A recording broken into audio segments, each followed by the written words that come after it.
Empower 11, the best of its kind in a highly transformative time. Are you empowered? Ready to turn your life up to 11?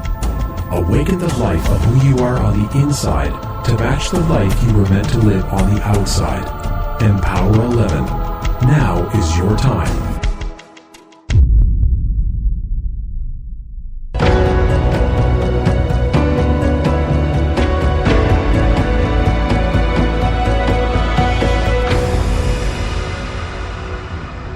Empower 11 Radio.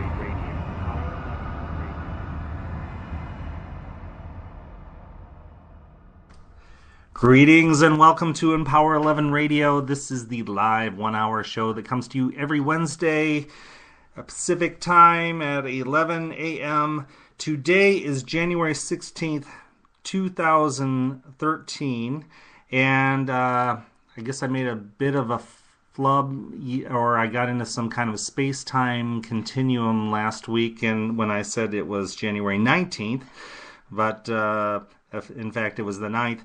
And today, if you'd like more information about Empower 11, you can go to empower11.com.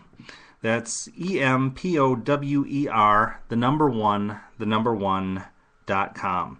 And make sure you go to facebook.com/Empower11, hit like, keep up to date on all that is going on with all our projects and our radio shows and all that is empowering. You're listening to us today either on Spreaker, which is the platform that we come to you on. You can download the free Spreaker app onto your iPhone or Android phone, and you can actually listen to us. You can chat with us. Or you can go to Spreaker.com and look up Empower 11 and listen to us there. If you're not listening to us live, chances are you're listening to us on iTunes. All of our shows are archived on iTunes, so you can go to iTunes, look up Empower 11, and you'll find our podcasts. And also you can purchase the Empower Wealth album that we've just released not too long ago. And it has inspirational audios, meditational audios that can help empower you in the area of wealth, which seems to be a common theme among many. And we always dig your feedback, so make sure you send your feedback to info@empower11.com. You have questions, comments, what have you. We love hearing from you. That's info@empower11.com. And I am Jack Voorhees. I'm sitting next to the beautiful and talented woman that I am as excited to wake up with every morning as I am as excited to go to bed with every night. And she is the woman that puts the rar in my roar. Hi, beautiful, there. Talented Ann Ribley. Well, hello, Jack Voorhees. I have to say, it's mutually reciprocating the love and admiration I have for you. It's Awesome. Funny, when we were getting to know each other, I would just always say, I adore you. And you go, well, I think much higher of you than adore. But I do. I adore you. I adore your business genius and your compassionate, loving heart and how it combines together to make an awesome person that I get to sit next to and do this show in this Empower 11 studio. And Right on. Hey, so I wanted to mention just, we're coming to you from Santa Barbara County, and we have had some unbelievably cold weather. It has been so cold that I feel like that's like a setup for how cold was it. But our fountain that we get to look at out on while we're doing our broadcast was actually frozen. And with ice, yeah. Yes, and it was so cold that it made news, and everybody is freaking out and wearing all these huge down coats and hats and all this stuff, because it's been going down to the low temperatures of highs of 55 and lows of high 20s or low 30s. Yes, absolutely. So other people in the country think we're silly, us Californians, which you have turned into, Jack. He comes home the other night and is putting on a sweatshirt, and he's like, "It's freezing out there." Yes, I moved to California. I thought, hot, sunshine all the time. I'm going to always have my shirt off, and I come here to this freezing cold temperatures. Of course, back in Michigan, my hometown Michigan, it's highs in the 20s or something like that. They actually had a high in the 50s recently, and everybody's running around in shorts and stuff and jogging, and like it was all hot out. Well, you came home the other night and you were acting like a true Californian. It's freezing. So today's show is about removing the resistance, and actually the resistance that keeps us from awakening, and why do you think it is that people are so resistant? It's a trait in so many of us, and you see like the real spiritual type people, the Deepak Chopra and the Wayne Dyers and stuff, and they are like the most open people that you could ever meet. They seem to have this place of true openness, and they're more at ease. And then other people are just like holding on to some kind of something they think that empowers them that really doesn't. And why do you think that this is so? What is this? Well, I first want to talk about resistance. It's just part of our earth-bound experience. I mean, you look at actually what even keeps us grounded here to the earth. It's the resistance of the gravitational pull that doesn't allow us just to float off. So resistance can be a grounding element to the natural cycles of life. And we can look at our patterns and we can say, okay, which patterns do we have of resistance that are actually disempowering versus some of these patterns that we have that are actually empowering? We actually do have patterns that are empowering, that are patterns of resistance. That could be if you have a pattern of resistance to violence where your resistance is, I will not engage in that way. Mm-hmm. That pattern of resistance actually isn't empowering. It's very hard to go into that level that maybe someone else is at. Well, so, I can see that. I mean, there's like this pattern. There could be a pattern of resistance that is empowering, where it's like, no, I'm going to hold to my truth, and I'm not going to let anybody else get me off of my purpose and what I'm here to do. And it's grounding. Yeah. In a certain level. So today's show, I really want to talk about how we can look at our patterns of resistance, because it is all around us. It is everywhere. It's what's making up our todays, is everything that we did, said, and interacted with the thoughts that we think, and our interactions, our actions, our energy, that are collectively stringing together to form what it is that we're experiencing today.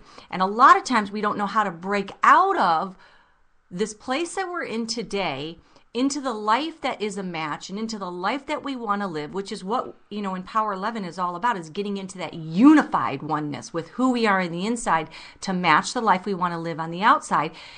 And how we do it is we break through those patterns of resistance that's holding the yesterdays strung together, that make the collective experience of what today is. And when we can step out of those resistance patterns that can become repetitive in our lives, then we have the ability to awaken to more. And that's today what I want to be able to dig into in the show for all of us, wherever we're at in our lives, is to start opening up to these really awakeful states of being where we're aware of what are our resistant patterns. Well, when you're talking about this repetitiveness kind of thing, I mean, that kind of had me thinking about the autopilot. And when we first got together, I was like a real adamant person about no autopilot. Like autopilot is a bad thing. That's an unconscious type behavior. And I'm all about being conscious and being purposeful, and that kind of thing just kind of scared me to really get in this kind of autopilot, because Well, but back when before I embraced a life of recovery, my autopilot always sent me to some place that I didn't want to be. It was like if I made too many steps in a row, did too many things in a row without thinking, it always led me to some place that I didn't want to be. And I was always about, hey, slow down, take a few steps back, look at what you're doing and why you're doing it. And, the state of reflection was really empowering for me. But this resistance I had towards autopilot, when you would talk about it, Anne, I mean, I was like, I was open enough though to, really embrace what you had to say about autopilot, and autopilot can actually be a very empowering thing. Well, it is what's set up to make our life easier.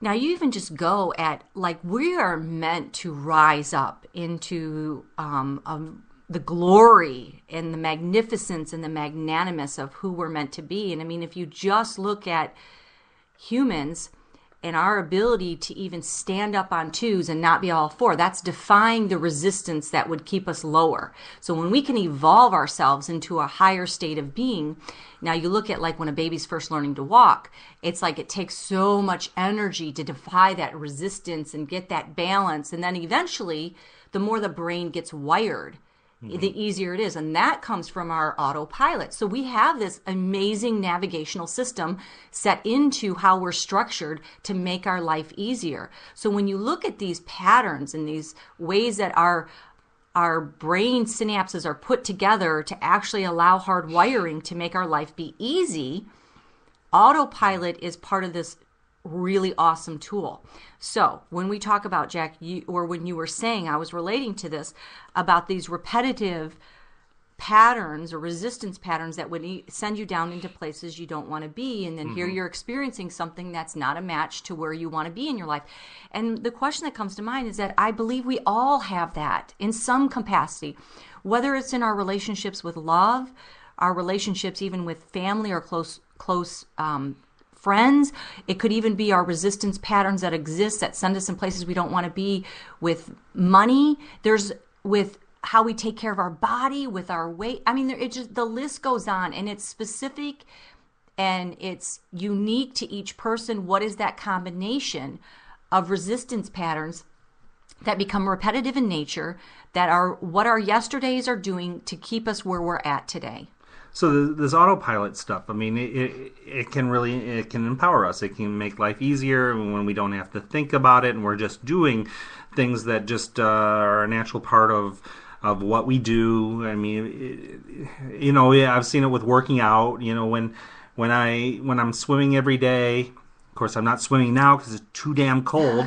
But he misses it. Yeah, but when I'm swimming every day, it's no problem to swim a half hour every day. I mean, that's just, it's a natural thing. It's like I don't have to make time for it. It's already there, and I just do it, and it's easier. But then after I haven't done it in a while, and I try to get back into it, it's always so much harder. So I can understand how this autopilot can empower us, but all too often it doesn't, because we're not setting our autopilots properly. We're just kind of adapting to whatever's going on, and we're not being purposeful in how we set our autopilot. And that leads into these cycles of behavior that do not empower us. That these things that we do over and over, and maybe we don't realize it, or maybe we do have some sense that this isn't really an empowering action that we're doing, but we do it over and over anyway. It's like we're caught in this cycle. And so where we're at today, everyone, I ask this question to myself. I ask you who's listening, wherever we're at, and this place that feels uncomfortable with lacking of satisfaction, lacking of peacefulness and serenity in this place, whether it's with our state of being, with our body, our weight, our mind, where we're at with our life purpose, where we're at with our relationship with money, whatever the case is, whatever it is, what a lot of times what happens is we want relief from this place that creates a feeling of suffering and discomfort. And so what happens is people will use distractions, and that becomes a pattern of resistance that oftentimes leads to destructive behaviors. Now, it doesn't matter, like in the case where you were talking about, Jack, with using an outside substance. It doesn't matter if it's, people keep eating the same foods, they keep doing the same... it could be smoking, drinking, what have you. But, it seems to line up. Some of this stuff, and we were talking about this earlier, is that how this can be part of romancing the past. And it had me thinking about this time where I was really hungry as a child, and I had those times that we were not close to a convenience store and stuff. I mean, we lived a type of lifestyle that was a little bit unique in that aspect. And remember we were driving through California in this old beat up pickup truck that we had, and I remember being really hungry. And my mother's boyfriend pulled over, and he jumped a fence and took off through a field. And I was just like, what is he doing? And then he came back, and he had his shirt full of something. He was carrying in his shirt, and he came back and he got in, and he pulled out his knife, spoon, fork apparatus thing that he had, and he cut open this avocado, and which I never had seen before.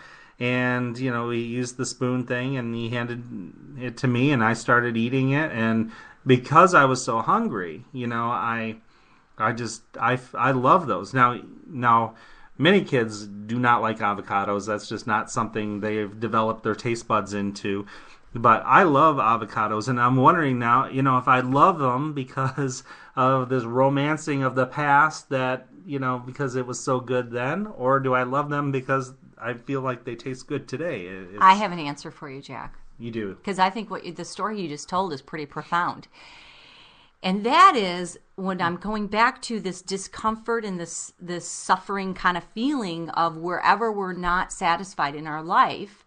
What happens is that we can use that as a springboard, as an opportunity to break out of the resistance patterns that don't allow us to be open to more. And so your hunger, the suffering you felt literally at that moment, but we all can be feeling this in aspects of our lives, can actually take us out of the repetitiveness. So let's say you had a bag of chips sitting there instead of the avocados. You know what I'm saying? Mm-hmm. That's the whole thing. It could be in the cycle where you just do these same things over and over again because that's what's conveniently available to us. And we do what we did yesterday. And those distractions, we are living in a time where we have so much convenience of distraction right now and not getting to the core of it. So our hunger right now, our suffering we feel on any level, whether it's financial, love relationships, career, purpose, this can be an opportunity to break out of the resistance patterns of what we would normally do, which you said you ate an avocado, which you would not normally have, because that's what was available to you, and we can open ourselves up to much more possibility. Yeah, because, I see it as, there's this aspect of not being present. That's this letting our yesterday influence our todays and our tomorrows, and that can have, that can cause somebody to, when they start to be really awake about what they're doing, why they're doing it, start questioning things that they wouldn't normally question. That can be an empowering thing to do. Well, most people don't realize that today is a collective experience of all the energy, the thoughts, the messages we carry, all that was developed and brought forth from yesterday. And so the more we allow that current of energy, of our whole state of being and our whole orientation to remain in that same pattern, which is a pattern of resistance, we get more of what is yesterday in today. And until we take a break from that, we become open and awake to so much more that's available that's out of that same orientation that we had yesterday. That is really where the change starts to happen. And I believe a lot of this is brought on by ego. This fight to be right. This kind of thing where we attach to things. We attach to, having to be right. And like, I have these solid things that I believe in, and they are pillars that hold me up. And I am unwilling to question anything, because this is my solid state of ground. And if I didn't believe in this, my whole life would crumble. This is where I always say that really to remove the resistance, we have to move out of being the rock in the stream, and we have to become the water, because the rock is very heavy and positional and non-moving. The more it amasses this anchoring heavy place. And what's amazing about water, it follows the path of least resistance, but water's is what its own resistance is to not be stagnant. Yeah, and to be in flow. Yeah.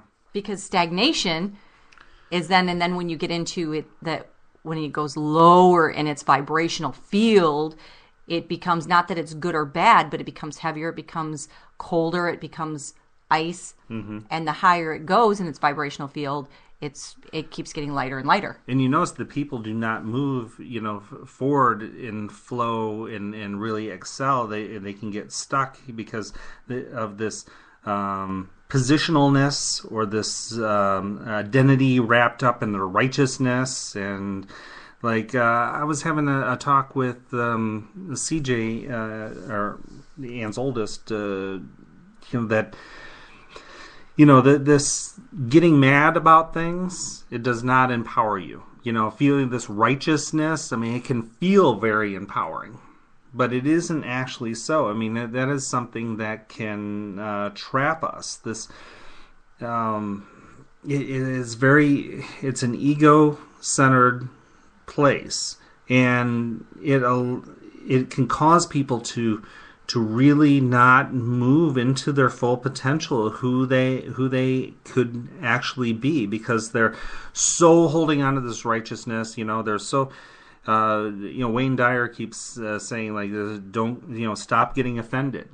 And being offended does not empower you. That's and so many are just quick to they want to just wrap up in this. I'm offended about this. Well, that made me angry, and that somehow pumps them up. But it isn't. That isn't where true power comes from. Well, I go back to, and this just changed my life, and this is something right now that if you just took this one thing out of this radio show on how to remove the resistance from your life, it can change your life.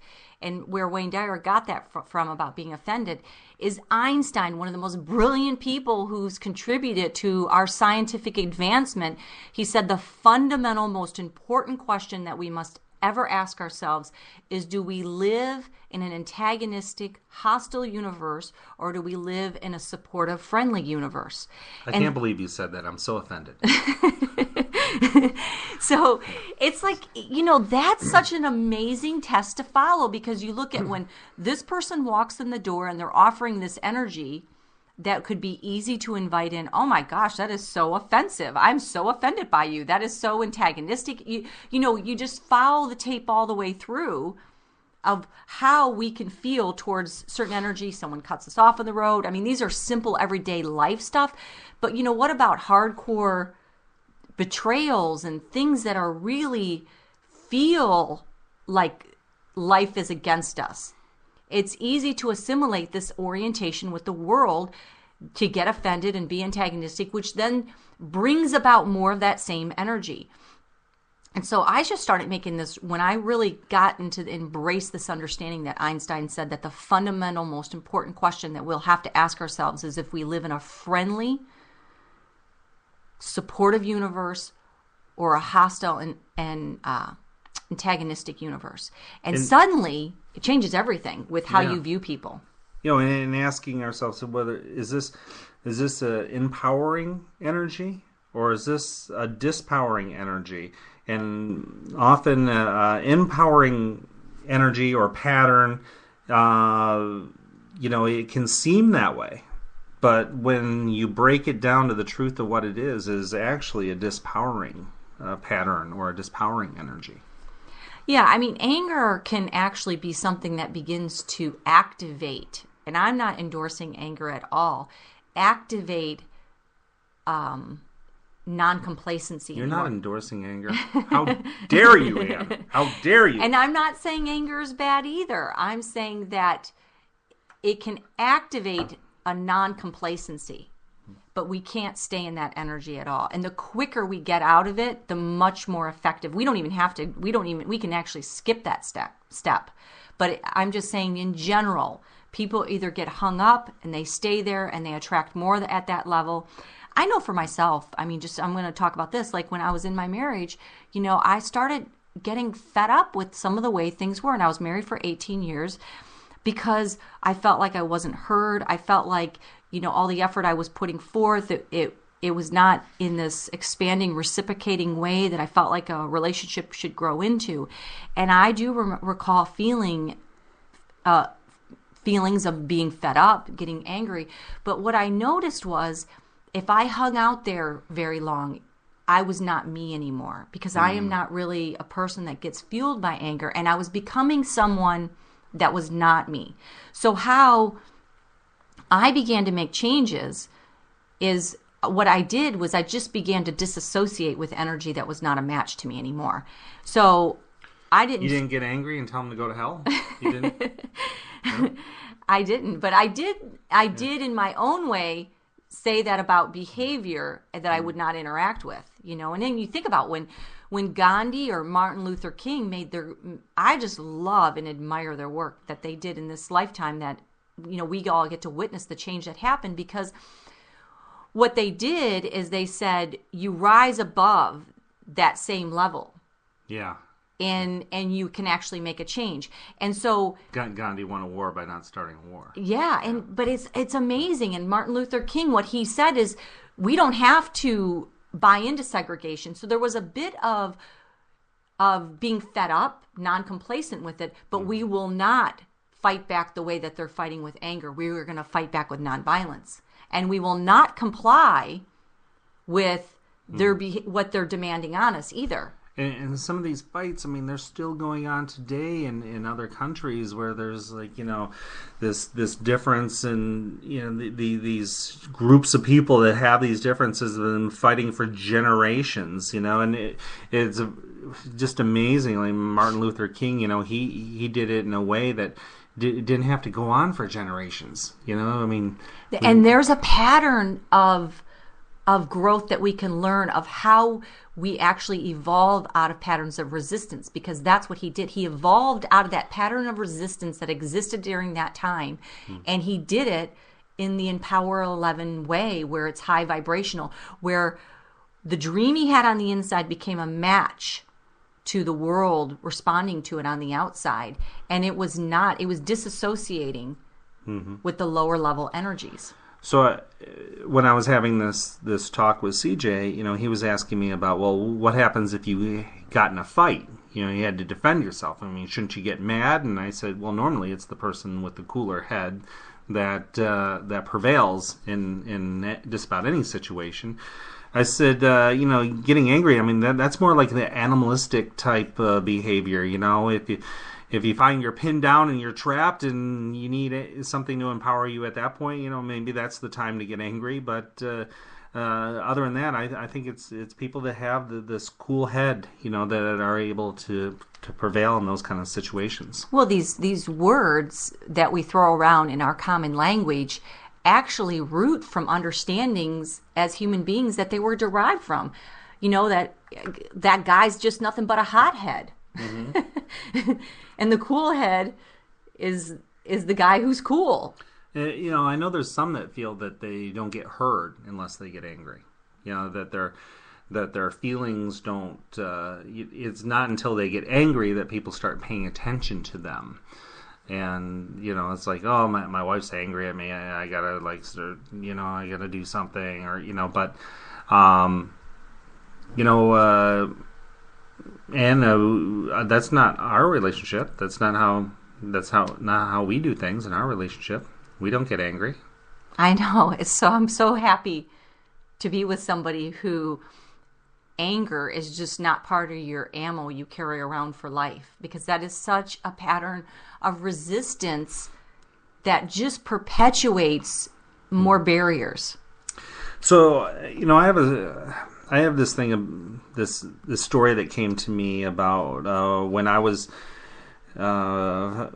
just starting to realize these patterns of resistance that I had, and when I was in my early years of recovery, way back in the Stone Age when when I had to chisel my first 4-step. I say that now because on the 25th I actually will be celebrating my 25th year of your 15th year. 50, the space-time continuum again. I tell you, okay, 25, 15, yes, 15 years of recovery. So, but yeah, in my early days of recovery, I noticed this pattern. This pattern became clear of that I was. Even though I wasn't using drugs, I was using outside things to try to change my inside feelings. And, so I'd find myself feeling low, so I'd start dating a lot. And this dating, it would boost my ego and boost my kind of self-esteem, but it wasn't something that came from anything that was like of a real substance. So it wouldn't last. And then I'd stop dating and stuff, and then, then later I'd start feeling low again, and then I get, back into this pattern, and, it would just continue and continue, and the more I would do it, and the more that I was working on myself, the clearer and clearer it became until it lost its power. And it's like, it was just ridiculous. I was like, oh, here I go again. I can't do this, and I'm just there's nothing. Playing the tape through, there's nothing that's going to come from this. Well, you're saying it so flippantly right now, Jack, but you said actually that was a really hard, dark, low time, and you realized that's the power of the transformation that came to you, is when you didn't engage in that normal resistance pattern to not accept whatever it was that you were feeling at that time, and you would use this sort of resistance pattern to try to avoid it, take yourself out of it. Yeah, I realized that the only way through is through, and trying to sidestep it, skirt it, act like it's not there just does not work. I mean, that's not where that's what keeps us stuck in these cycles that don't empower us. So taking ownership, of our lives comes down to really understanding how to remove our own resistance patterns, and that comes down to taking responsibility as the ability to respond and not be in this reactive, I don't like how I feel, I'm just going to react this way to make myself feel better, but yet I'm not giving myself the ability to respond appropriately to create the life I want. So then here's where, when we were sharing this and talking with each other, and you were telling me about this cycle, that you started to get aware of it, and when you started to allow yourself to not keep repeating that same resistance pattern that was not really giving you that fulfillment you were looking for, you said you had to actually sit within a really dark period of time because you weren't taking yourself out of it and actually. Yeah, I believe that was one of the pieces of the components that led to, a part of this really dark time is, I didn't seem to have anything else to fall back on. And then I had a lot of life circumstances that just seemed to come all together at once, and I had to deal with some real difficulties, and it took me down to a very low place, and a very dark time in my life. But the thing is, through that dark time, and coming through that was extremely empowering for me. I had some things, and I don't know how deep I can get into this right now at the show, but there was some things that I could no longer avoid anymore. I didn't have the strength. I didn't have the there was no other way to get through than to go through it. Yeah, you said you didn't have the power to just keep fighting it off. You began to just sit in it and accept it. Yeah. And these areas that feel heavy, that feel dark to us, if we do sit in it and we allow it to activate, to break us through these patterns of resistance, that is what launches a life. And here's the example I can give. If you take a seed that has the power to become a tree, a forest, an orchard, whatever it is, you take this seed and you just set it on a counter, it just remains a seed because the whole shell, the protective layer around it, becomes that resistance that doesn't activate it yet until you put it out underneath in the dirt in a dark, moist place. And what happens is the resistance of the shell of it begins to break down, and life launches and activates in it. And you can now just lift up a rock a few days later and you'll already start to see things activate. So in our lives... That is such a good analogy. That is a really powerful analogy that you just used there. And so in our lives, that's back to the story you just told. That's exactly what happens to us in our lives. Yeah, I mean, to get a little deeper into it, it was, I was so depressed and such in this dark place that I couldn't shake off like thoughts that used to come, memories of horrific childhood events that I dealt with, and it was part of my using, part of like. Is what I used to cope with the things. I would start to, one of these thoughts would pop into my head for whatever reason, just seemed out of the blue, and I would go right for like, give me the nearest bottle, give me the nearest drug, whatever. I can't think about this. I can't handle this. But it wasn't until I got into that really, really dark spot in my life that I could no longer push away these thoughts. And boy, did they come back in vivid details. It was like experiencing them all over again. And so this comes to this place in our lives that where our power comes from is when we can accept all that was, all that is, and all that shall be belongs to us. And when we own that, we can begin to then look at all these patterns of resistance that have built themselves from our yesterdays that are making us live these lives the way it is today. Instead of making us live these lives we have today, we can actually step into now becoming a co-creator, which is our divine place to live. And that's true in my case, because that took the power away once I looked my demons in the eyes, and it just took whenever you bring in something into the light that's into the dark, it takes the power away. Yeah, if there's a place that we can each find where the desperation in us leaves to get out of wherever we're at, we gain our power. It's that desperation to get relief. It's that desperation to have it change. It's that desperation that takes us out of where we're at. And that's where these resistance patterns that we can become so unconscious to. So, when I think about my life and when I became aware of this resistance pattern, it wasn't like, a quick fix, but it was a growing awareness.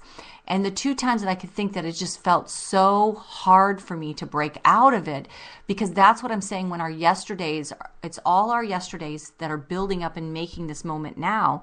And that thick blanket of that commonality of what has made our life of exactly where we're at today, of breaking out of it, can feel hard. And unless we really give ourselves clear responsibility, the ability to respond appropriately, we can find ourselves just keep cycling. And we see this in our lives with other people. And it's sometimes not as easy to identify it in our own life.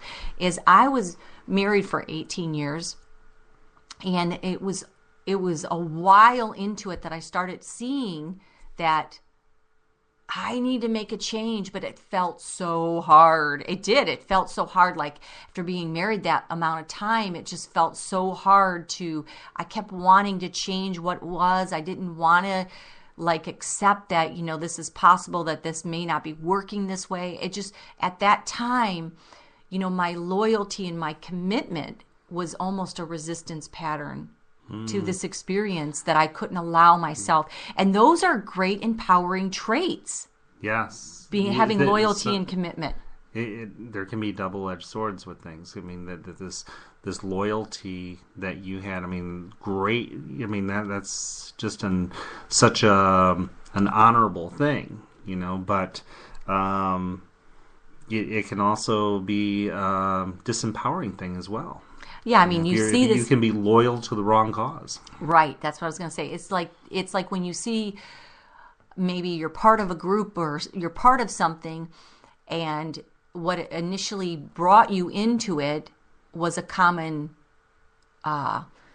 dream, a common love, a common value, and then somewhere in that group it shifts. And when we are loyal, committed people, we have to then struggle with that aspect of us, is when it's off course, is to not continue doing that and to take our own initiative, to be our own leader in our lives. And, that same issue, that same resistance pattern came up when I was in a business enterprise with the software that wasn't working the way that felt good to me. And I knew I needed to make a change. And I felt it again. It was this resistance pattern of commitment and loyalty, almost like I felt like I was quitting if I was giving myself permission to shift directions and to honor myself. Right, and quitting seems like not an honorable thing to do.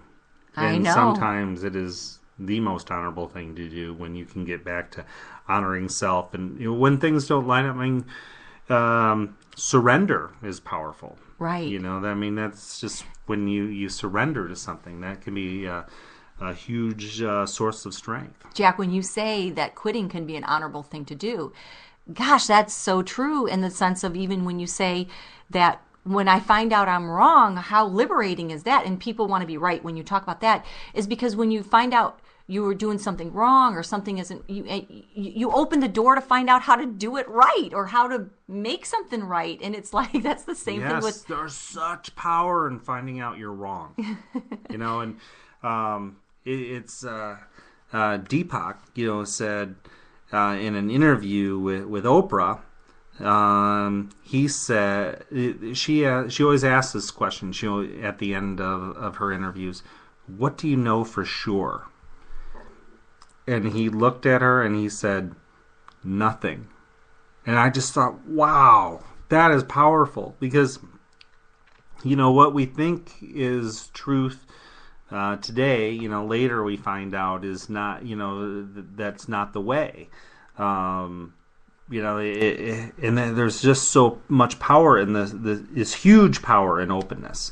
The stubbornness is not empowering in most cases. I mean, in some cases it is, when you're being, stubborn about. I don't know if stubborn is the right word for it, but when you're holding fast to unwavering, about something that is an empowering thing. I mean, a truthful ideal, I would say, or a truthful value, or a truthful place of knowing. Yes, but I mean, in a way.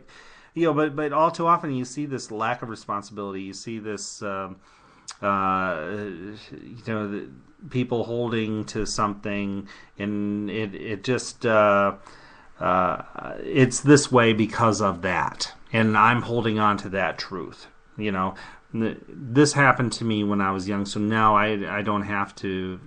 This is why I am the way I am. I'm big boned. I don't know what have you. But the thing is that all that is, all that was, and all that shall be belongs to us. And that's kind of a hard pill for many to swallow. Then now take that one step further in all that was, all that is, and all that shall be belongs to me. And what is the message that we carry with us about our todays? Is it about this huge romance from the past to justify this experience of where we're at today? Is it about we live in an unfriendly, antagonistic, hostile world? What is that message we're carrying with us today? And the more we can empower and remove the resistance that's holding us back from the life that we want, and we just become aware and really open. Those messages are really important. And now I can give you this one realization that I had when I was on this resort in the Dominican Republic. There was this one gentleman, that he kept saying, I break my back for these people. That was his term. I bust my back for these people. And then come to find out he had huge back problems. He had back surgeries and things like that. Well, that's where... And that's like, careful the messages that you are saying. Well, that's your all the cells in your body are eavesdropping in on the message you are carrying with you. So saturate it in this really resilient, non-resistant, open, flexible, moving, expanding way. And there's so many people that have this aspect that life is hard, and that's not a powerful message. I know that. Like, yes, life is hard. Relationships are difficult. Yeah, people say that to us. That's what people try to say to us all the time, and we're like, no. That's not what we subscribe to. That's not the message we carry in our relationship. Oh, that's just because you're on your honeymoon. You're in your honeymoon phase.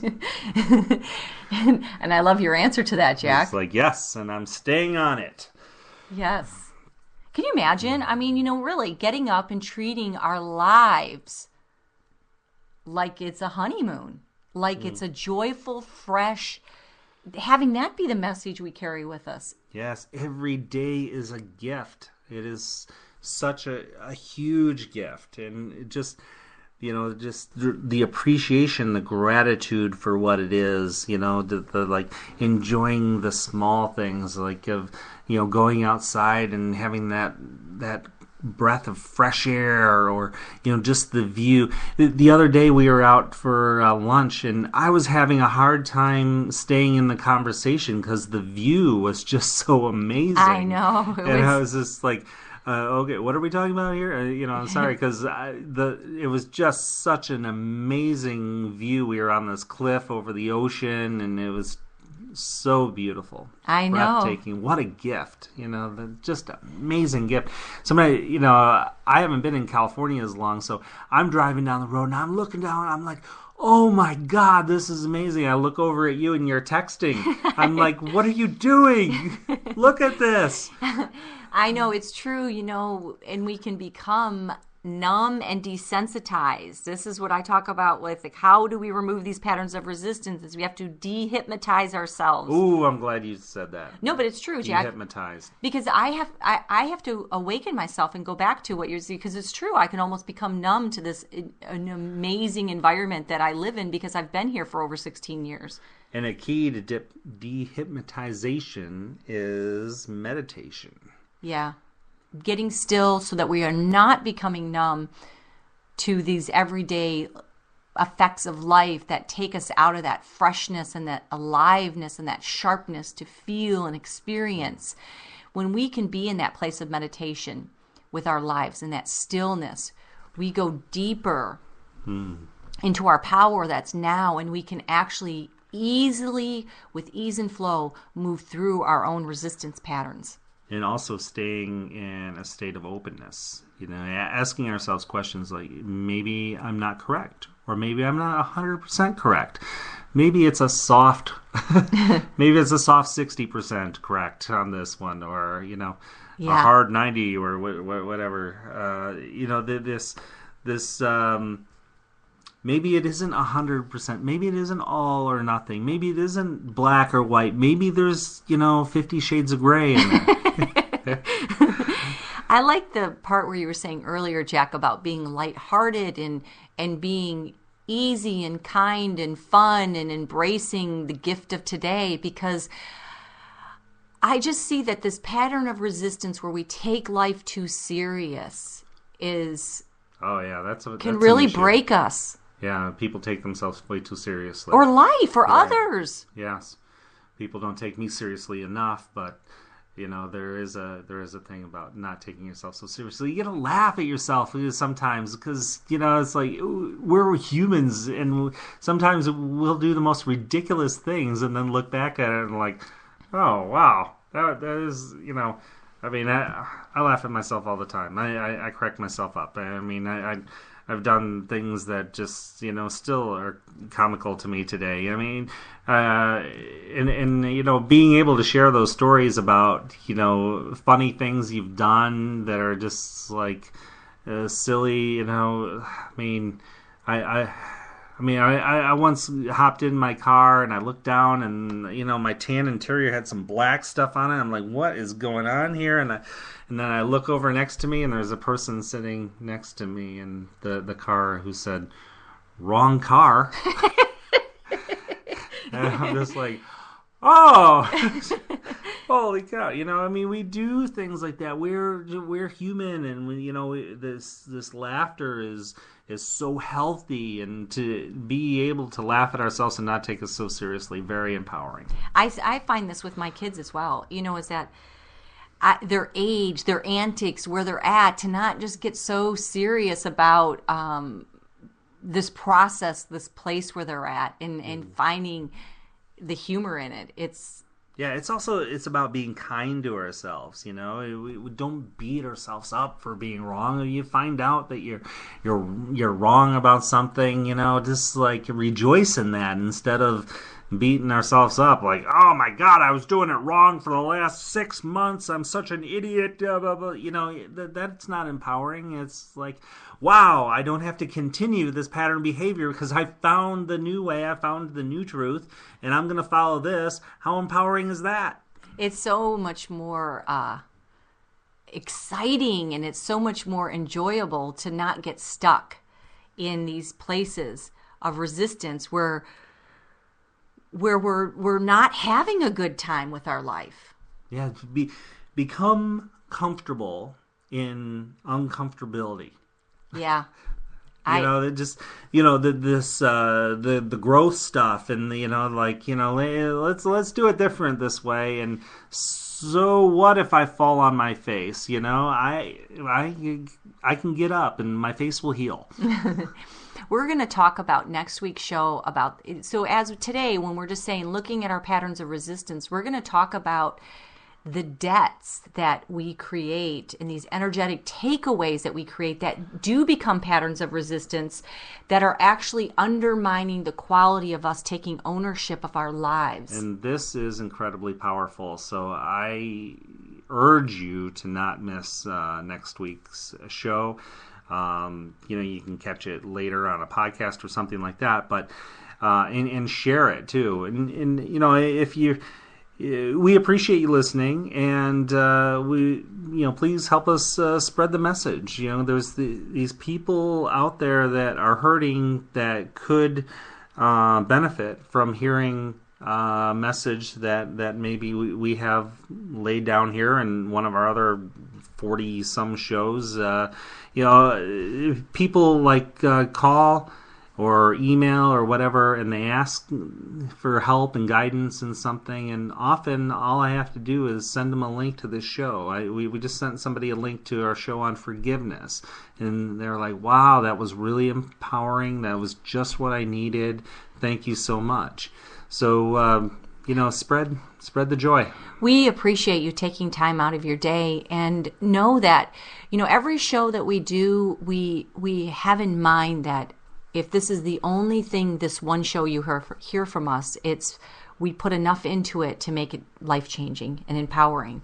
And that's our dedication we bring to every show. I'd like to close out today's show with just a look at how we can remove these patterns of resistance to awaken more in our life. And, always slowing down and getting still is the way that we can actually access more of our power to launch the life. A rocket can go into space when it goes 11 kilometers per second. It starts to begin to defy the resistance and defy gravity.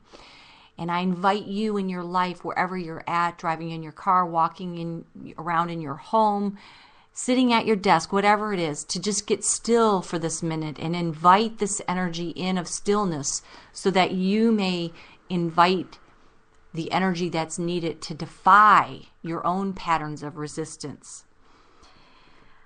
In the state of being, of the all-loving universal presence, the Creator, the Divine, I ask and I invite in more of my awakened state of my heart's truest desires.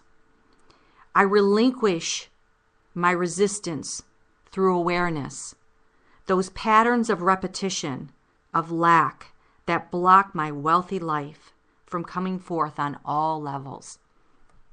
The patterns of holding back that blocks the love from expanding my loving nature to give and share with others. I ask to be healed and renewed from the resistance that keeps me stuck, from expanding into the extraordinary life that is calling to me. Today I awaken to more of the true nature and empower my life on 11. I resonate with the unified oneness on the inside of who I am and out into my world.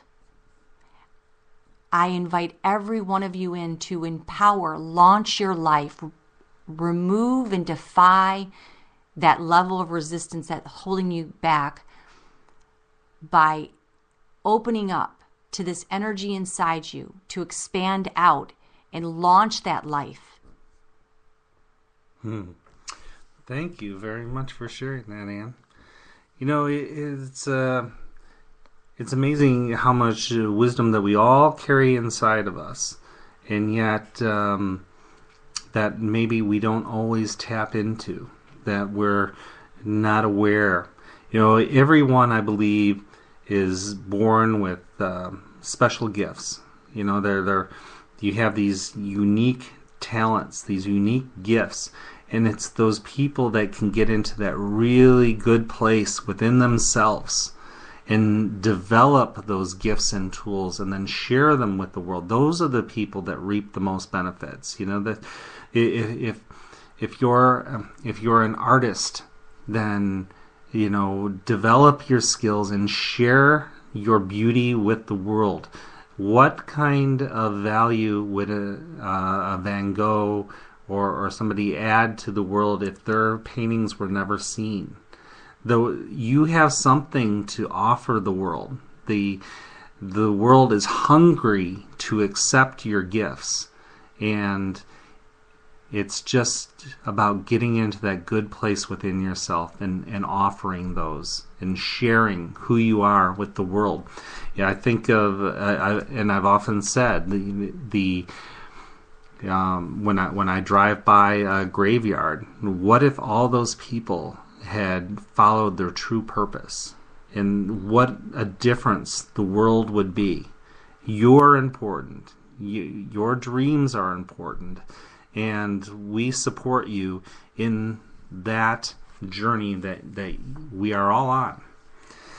So I appreciate you all listening today, and make sure to come back next Wednesday at 11 a.m. Pacific time. And I'll try to stay in the same time and space continuum. And have an empowered week.